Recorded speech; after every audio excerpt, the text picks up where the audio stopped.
the world is changed. Prophecies have been fulfilled, destinies shaped, and evil thwarted. And much that once was is lost, for few now live who remember it. It began with rebellion. In the kingdom of Zinaz Shari, a rival to its great queen arose. But in the end, she was defeated, and the rebel was condemned to an eternity, alone, in exile. Then came the great calamity, as in her hubris, the great queen sought to seize the power of the very gods, and for that she and her nation were smote down, drowned beneath the depths of the trackless sea, twisted and turned by a fallen god into forms nothing like their former glory.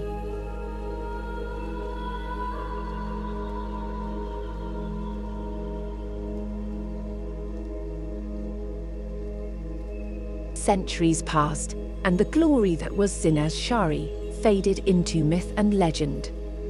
The rebel was forgotten, dwelling alone, hatred, and her desire for vengeance, growing as she continued to live on in her exile. And then the imprisoned one, escaped from the lowest hell, tried to restore his fallen god to this world.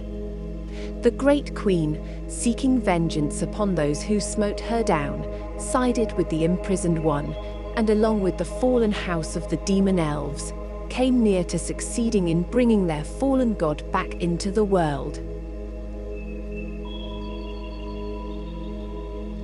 One by one, the evil triumvirate set their plans in motion, manipulating and deceiving those around them, all to gather the power needed. But the gods chose heroes to stop them, and to this goal their path took them.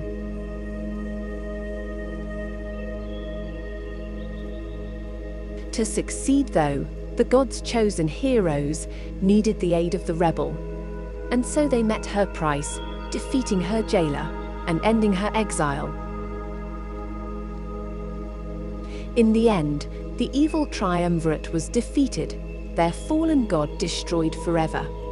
But the rebel took advantage of this, and with her newfound freedom, seized the throne of the last city of Zinaz Shari, and destroyed the great queen forever, seizing her crown and her throne. And so, the rebel, now queen, seeks to rebuild what her predecessor had destroyed. In a land far across the sea from those who ended her exile, she plots and schemes, seeking to gather the power she needs, the armies she must build, and the magic she must wield, to establish her empire, and bring the wrath of her and her kind, the Highborne, down upon all those who would seek to stop her.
Golcha.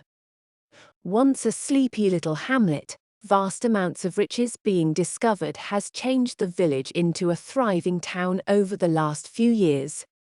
From this town, legends emerged, and evil was thwarted. And it is here that our tale begins.